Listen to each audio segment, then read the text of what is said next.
Many people, perhaps even you, have heard of the golden rule: treat others as you want to be treated. That phrase is common to most religions and cultures of the world. Yet perhaps not many people have heard of the golden verse attributed to Pythagoras of Samos. He was an ancient Ionian Greek philosopher who lived from about 570 BC to 495 BC.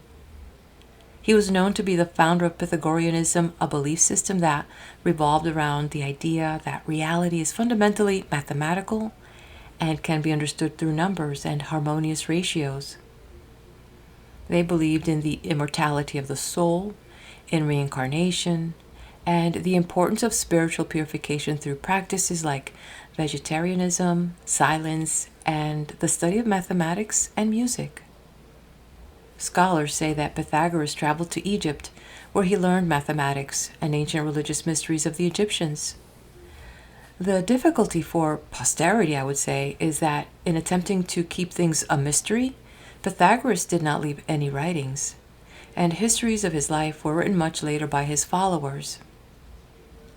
His teachings were well known in Greece and influenced the philosophies of Plato and Aristotle, and through them influenced Western philosophy.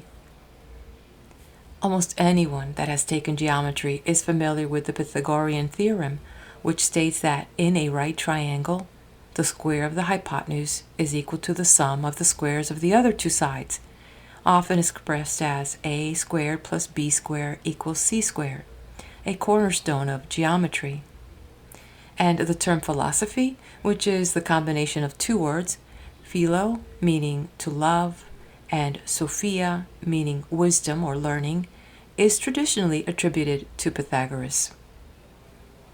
Now, the Pythagorean Brotherhood, or cult, as some may call it, was not that different from some of the other mystery sects of the time in ancient Greece. The members were chosen very carefully. They participated in initiations, endured ritual purifications, and took a vow of secrecy. And what distinguished the Pythagoreans was their means of purifying the mind. They did not achieve that through meditating, but by studying mathematics and science.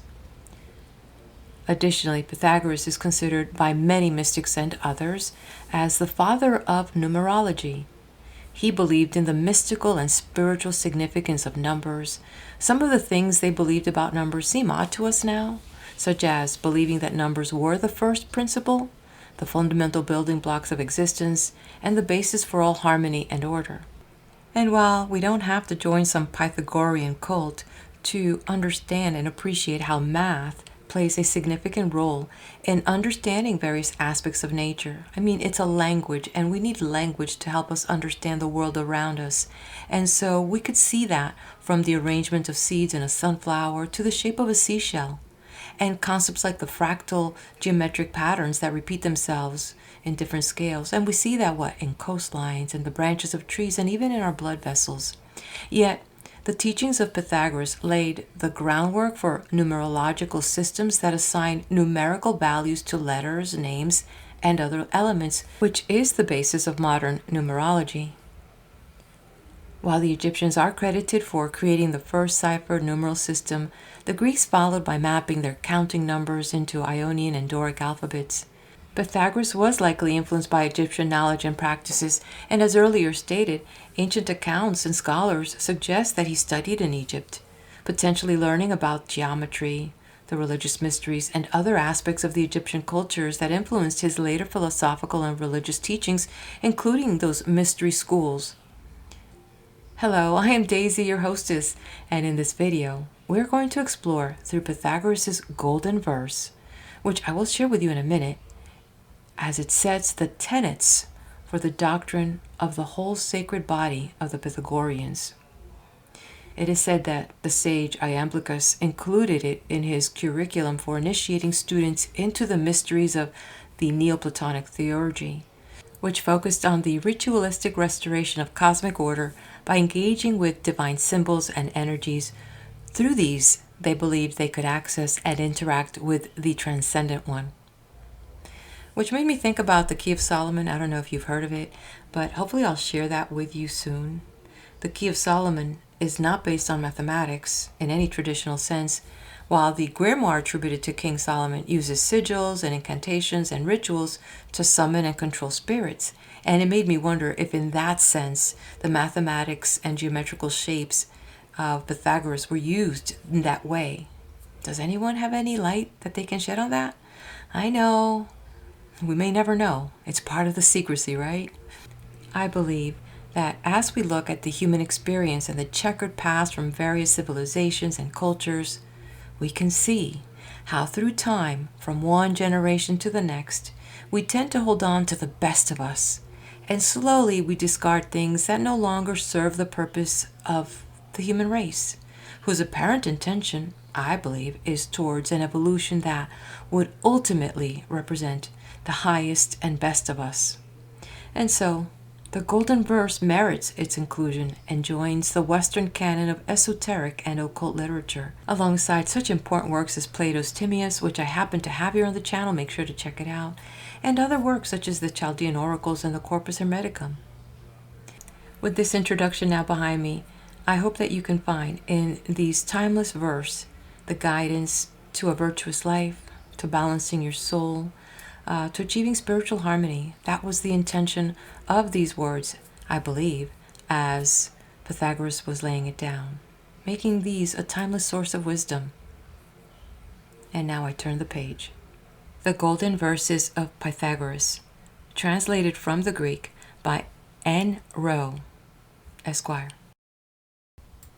To the reader, I hope the reader will forgive the liberty I have taken in translating the verses somewhat at large, without which it would have been almost impossible to have given any kind of turn in English poetry to so dry a subject. The sense of the author is, I hope, nowhere mistaken, and if there seems in some places to be some additions in the English verses to the Greek text, they are only such as may be justified from Heracles' commentary, and delivered by him as the larger and explained sense of the author's short precept. I have in some few places ventured to differ from the learned Mr. Dessier's French interpretation, as those that shall give themselves the trouble of a strict comparison will find. How far I am in the right is left to the reader to determine. The Golden Verses of Pythagoras.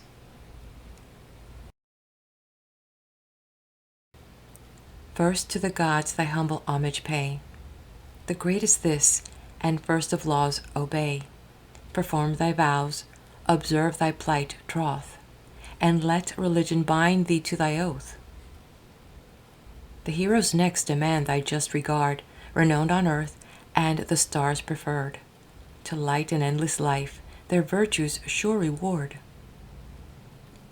Do rites perform, and honors to the dead, to every wise, to every pious shade. With lowly duty to thy parents bow, and grace and favor to thy kindred show, for what concerns the rest of humankind? Choose out the man to virtues best inclined, him to thy arms receive, him to thy bosom bind. Possessed of such a friend, preserve him still, nor thwart his counsels with thy stubborn will. Pliant to all his admonitions prove, and yield to all his offices of love. Him from thy heart, so true, so justly dear, let no rash word nor light offences tear. Bear all thou canst, still with his failings strive, and to the utmost still, and still forgive. For strong necessity alone explores the secret vigor of our latent powers, rouses and urges on the lazy heart, force to itself unknown before t'exert. By use thy stronger appetites assuage, thy gluttony, thy sloth, thy lust, thy rage, from each dishonest act of shame forbear, of others and the self alike beware. Let reverence of thyself thy thoughts control, and guard the sacred temple of thy soul. Let justice over thy word and deed preside, and reason even thy meanest actions guide. For know that death is man's appointed doom. Know that the day of great account will come, when thy past life shall strictly be surveyed, each word, each deed be in the balance laid, and all the good and all the ill most justly be repaid. For wealth, the perishing uncertain good, ebbing and flowing like the sickle flood, that knows no sure, no fixed abiding place, but wandering loves from hand to pass. Revolve the getter's joy and loser's pain, and think if it be worth thy while to gain. Of all those sorrows that attend mankind, with patience bear the lot to thee assigned. Nor think it chance, nor murmur at the load, for know what man calls fortune is from God. In what thou mayest from wisdom seek relief, and let her healing hand assuage the grief. Yet still whatever the righteous doom ordains, what cause soever multiplies thy pains, let not those pains as ills be understood, for God delights not to afflict the good. The reasoning art to various ends applied is oft a sure, but oft an erring guide. Thy judgment therefore sound and cool preserve, nor lightly from thy resolution swerve. The dazzling pomp of words does oft deceive, and sweet persuasion wins the easy to believe. When fools and liars labor to persuade, be dumb, and let the babblers vainly plead. This above all, this precept chiefly learn. This nearly does, and first thyself concern. Let no example, let no soothing tongue prevail upon thee with a siren's song. To do thy soul's immortal essence wrong, of good and ill by words or deeds expressed, choose for thyself, and always choose the best. Let wary thought each enterprise forerun, and ponder on thy task before begun, lest folly showed the wretched work to face, and mock thy fruitless labors with disgrace. Fools huddle on and always are in haste, act without thought, and thoughtless words they waste. But thou, in all thou dost, with early cares strive to prevent at first a fate like theirs, that sorrow on the end may never wait, nor sharp repentance make thee wise too late. Beware thy meddling hand in aught to try, that does beyond thy reach of knowledge lie, but seek to know, and bend thy serious thought to search the profitable knowledge out, so joys on joys forever shall increase. Wisdom shall crown thy labors, and shall bless thy life with pleasure, and thy end with peace. Nor let the body want its part, but share a just proportion of thy tender care. For health and welfare prudently provide, and let its lawful wants be all supplied. Let sober draughts refresh, and wholesome fare decaying nature's wasted force repair, and sprightly exercise the duller spirits cheer. In all things still which to this care belong, observe this rule, to guard thy soul from wrong. By virtuous use thy life and manners frame, manly and simply pure and free from blame. Provoke not envy's deadly rage, but fly the glancing curse of her malicious eye. Seek not in needless luxury to waste thy wealth and substance with a spendthrift's haste. Yet flying these, be watchful lest thy mind, prone to extremes, an equal danger find, and be to sordid avarice inclined. Distant alike from each, to neither lean, but ever keep the happy golden mean. Be careful still to guard thy soul from wrong, and let thy thought prevent thy hand and tongue. Let not the stealing god of sleep surprise, nor creep in slumbers on thy weary eyes, and every action of the former day strictly thou dost and righteously survey. With reverence at thy own tribunal stand, and answer justly to thy own demand. Where have I been? In what have I transgressed? What good or ill has this day life expressed? Where have I failed in what I ought to do? In what to God, to man, or to myself I owe? inquire severe whatever from first to last, from morning's dawn till evening's gloom has passed. If evil were thy deeds, repenting mourn, and let thy soul with strong remorse be torn. If good, the good with peace of mind repay, and to thy secret self with pleasure say, Rejoice, my heart, for all went well today. These thoughts, and chiefly these, thy mind should move, employ thy study, and engage thy love. These are the rules which will to virtue lead, and teach thy feet her heavenly paths to tread. This by his name I swear, whose sacred lore first to mankind explained the mystic four, source of eternal nature and almighty power. In all thou dost first let thy prayers ascend, and to the gods thy labors first commend. From them implore success, and hope a prosperous end. So shall thy abler mind be taught to soar, and wisdom in her secret ways explore, to range through heaven above and earth below, immortal gods and mortal men to know. So shalt thou learn what power does all control, what bounds the parts, and what unites the whole. Rightly judge, in all this wondrous frame, how universal nature is the same. So shalt thou never thy vain affections place on hopes of what shall never come to pass. Man, wretched man, thou shalt be taught to know, who bears within himself the inborn cause of woe. Unhappy race, that never yet could tell how near their good and happiness they dwell. Deprived of sense, they neither hear nor see.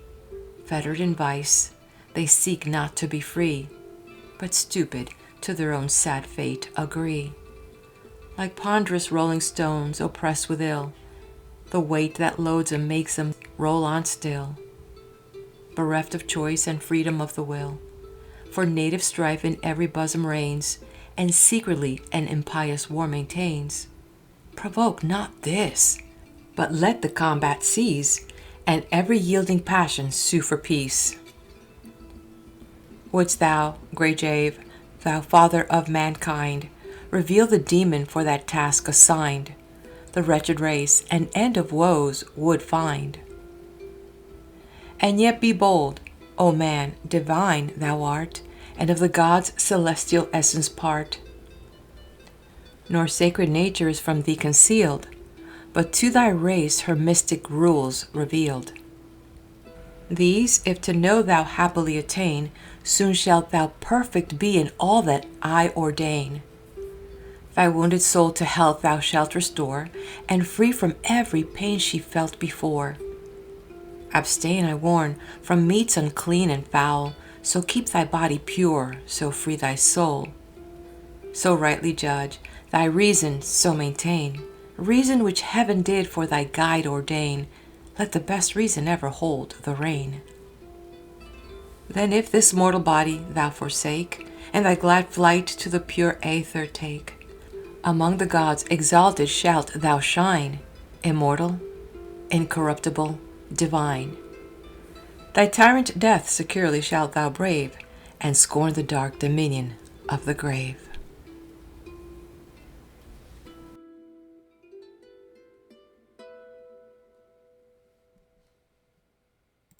End of reading of Pythagoras' Golden Verse.